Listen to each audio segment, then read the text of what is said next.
Here's a common situation for English learners like you. You want to express something important. You know how to express it, but words aren't enough. You can't express how easy something was, or how boring something is, or how much you don't ever want to touch that frog again. Ever. So sometimes you repeat words to make your point stronger, like ever. Or sometimes you change your pronunciation by saying something like it's so boring. But these strategies get repetitive and they're a bit childish. The solution here is to change the sentence structure.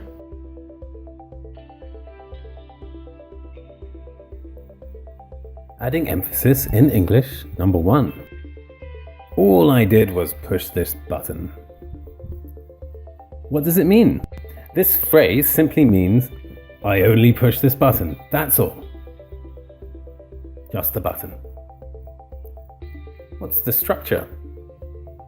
Here's the structure. All plus subject plus dois or did was plus verb.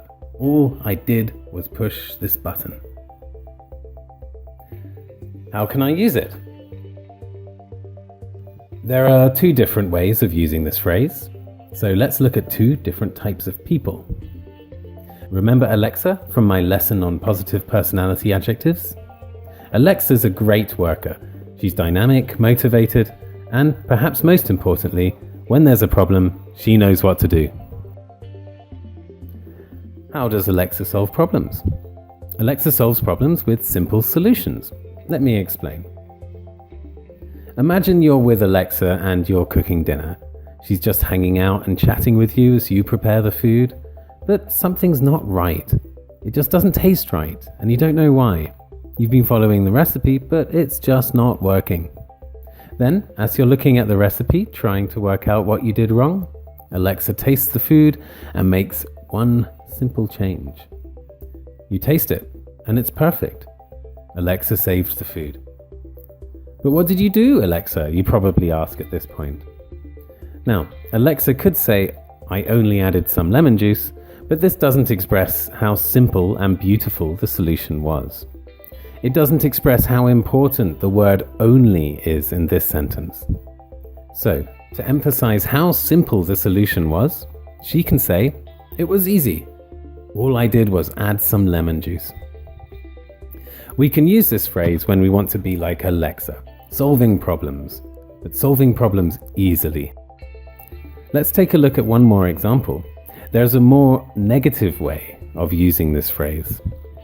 That's when we describe someone less like Alexa and more like Andy. Remember Andy? Andy is lazy. He does nothing all the time. We see Andy sitting in front of his laptop all day and it annoys us. He's so lazy. Why doesn't he just do something with his life? One day, you're talking to Alexa. She's heard about Andy and asks you what he's like. So how do you describe him? Well, you could just say, he's really lazy. He only sits in front of his laptop all day. And that's fine, but it just doesn't express how lazy he is or how annoying his laziness is. That's when we change the structure of the sentence to make it stronger.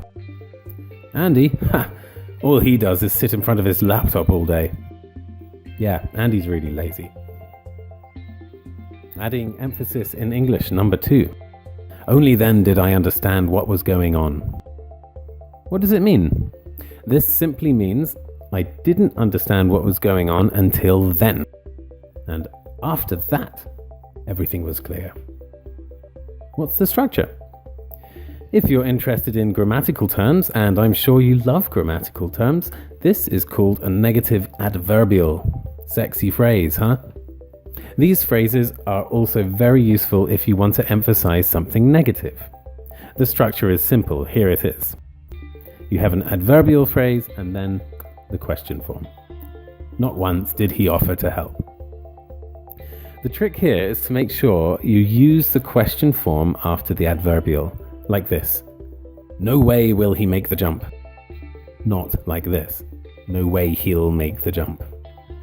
Here's a list of some of the more useful ones. We've got only then, Only now. Not once. Never again. Never before. And no way. Okay, let's try transforming some sentences. I understand it now, but I didn't before. Becomes, only now do I understand. I will never, ever go there again. Never again will I go there. How can I use it? Okay, so one day you go for a wonderful walk by the canal. The sun is shining and the water looks so fresh and clean. You feel good about life. Then you see this.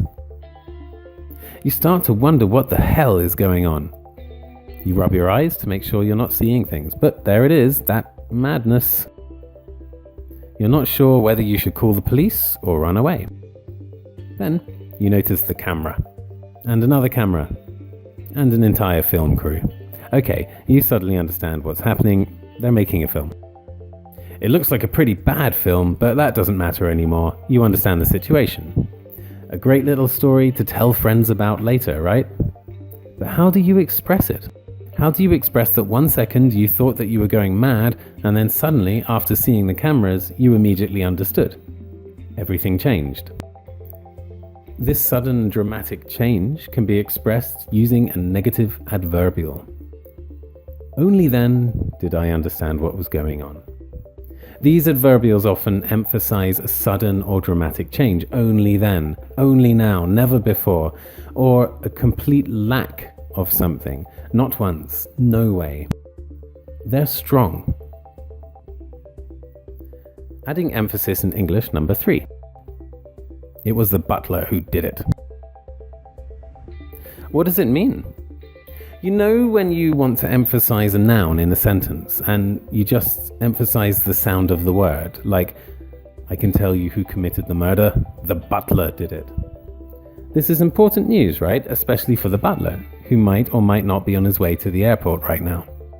But it doesn't feel dramatic enough, so we change the sentence structure to emphasize that noun. In this case, the subject, the butler. Okay, here's the structure. It's or it was. Object, the butler. Relative pronoun, who. And then the verb, or maybe the subject and the verb. How can I use it? You usually use this structure to emphasize nouns in a sentence. You can use it to emphasize the subject. The butler did it. It was the butler who did it. An object. Actually, I came to talk to you. Actually, it was you who I came to talk to. Or the extra information. I met her in Paris, not Swansea. It was Paris where I met her, not Swansea. It could be a person. It was me who saved all the dolphins from the fire, not him. A thing. It's all the singing that makes me hate the film so much. And why do they have to dance all the time? Or a place. It's the west part of town where he grew up, not the east. Notice that in 3 of the examples I added not at the end. That's because these phrases are also used to correct someone or to make sure that no one has the wrong idea about something. So, there we are. You now know 3 ways to add emphasis in English to make your points even stronger. Don't forget to be fantastic and awesome and beautiful and subscribe. And I will see you next time with another fascinating Clark and Miller post. See you later.